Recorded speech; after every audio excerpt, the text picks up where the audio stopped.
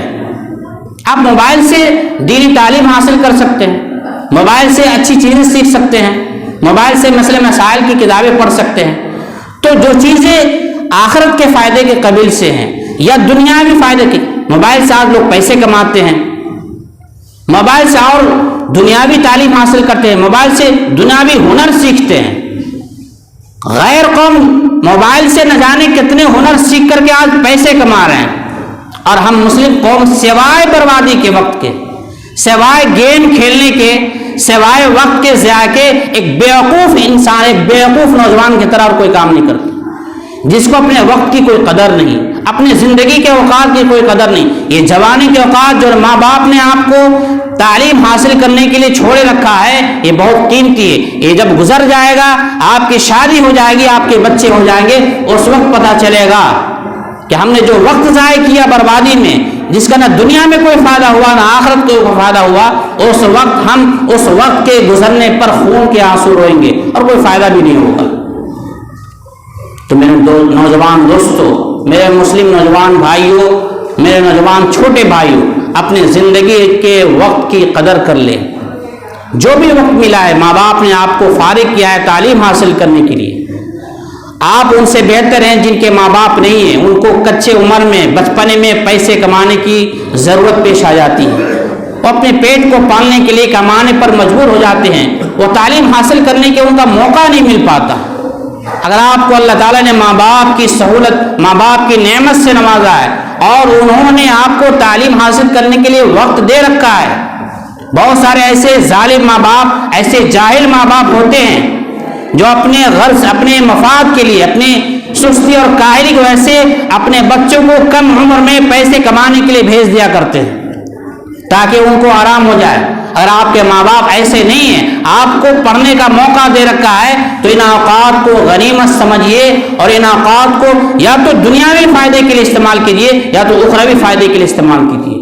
وقت کو یوں ہی ضائع کرنا نہایت ہی احمقانہ کام ہے اور ایک مردہ قوم کی نشانی ہوگی۔ زندہ قومیں اور ان کے بچے اپنے اوقات کو صحیح مصرف میں استعمال کرتے ہیں اور لغو چیزوں کو، جن سے نہ دنیا کا فائدہ ہے نہ آخرت کا فائدہ ہے، ایسی چیزوں کو چھوڑ دیتے ہیں اور ایسے کام کو چھوڑ دیتے ہیں اور ایسے بحث و مباحثہ کو چھوڑ دیتے ہیں۔ تو میرے محترم دوستو، دوسری شرط یہ بتائی گئی کہ لغو چیزوں سے مومن ہمیشہ دور رہتے ہیں، بیکار چیزوں سے ہمیشہ مومن دور رہتے ہیں۔ تیسری یہ بتائی کہ جو زکوٰۃ ادا کرتے ہیں، مومن کی نشانی جو اللہ کے راہ میں اپنے مال کو خرچ کرتے ہیں، محتاجوں میں خرچ کرتے ہیں، مسجد مدارس میں خرچ کرتے ہیں، غریبوں کا خیال رکھتے ہیں، مسکینوں بیواؤں یتیموں کا خیال رکھتے ہیں۔ اللہ نے اگر دولت دیا ہے تو ان دولتوں میں اللہ تعالیٰ نے ان کا بھی حصہ رکھا ہے جن کو اللہ نے دولت نہیں دیا ہے۔ تو ہمیں اپنے مال کو ایسے جگہوں پہ خرچ کرنا چاہیے۔ آپ کے پاس اگر کوئی آپ کا بھائی آپ سے مدد کی امید سے آ گیا تو آپ کو جو خوشی ہو اسے بالکل نوازنا چاہیے۔ ایک بڑی دولت ہے اللہ تعالیٰ نے انسان کے لیے دو عبادتیں رکھی ہیں، ایک مالی عبادت، ایک بدنی عبادت، دونوں اللہ کو بہت پسند ہے۔ اگر ہم مالی عبادت کے ذریعہ کسی کی مدد کرتے ہیں تو یہ اللہ کی مخلوق کی مدد اللہ کو بہت ہی پسند ہے، اور بدنی عبادت جس سے ہم اللہ کو راضی کرتے ہیں وہ بھی بہت پسند ہے۔ تو تیسری شرط ہے کہ ہم زکوٰۃ ادا کیا کریں، صدقہ دیا کریں، اور چوتھی شرط ہے کہ اپنی شرمگاہوں کی حفاظت کیا کریں۔ جو مومن ان چار شرائط، ان چار خوبیوں کو اپنی زندگی کے اندر لائے گا تو اللہ تعالیٰ کا وعدہ ہے، اللہ تعالیٰ کا وعدہ ہے کہ اس کی زندگی میں ہم خوشحالی لائیں گے اور اس کی آخرت میں بھی خوشحالی لائیں گے۔ خوشحالی کا مطلب پوری زندگی اس کی خوشیوں سے بھری ہوگی، کوئی ناکامی، کوئی مایوسی نہیں ہوگی، کوئی پریشانی لائق نہیں ہوگی، اور آخرت بھی اس کی خوشحال ہوگی۔ آخرت میں بھی کوئی غم نہیں ہوگا، کوئی پریشانی، کوئی فکر نہیں ہوگی، آخرت بھی اس کی خوشحال ہو جائے گی اور دنیا بھی اس کی خوشحال ہو گئی اگر ہم ان چار صفتوں کو اپنے اندر لے آئیں گے۔ اللہ تبارک و تعالی ہمیں ان کہی ہوئی بات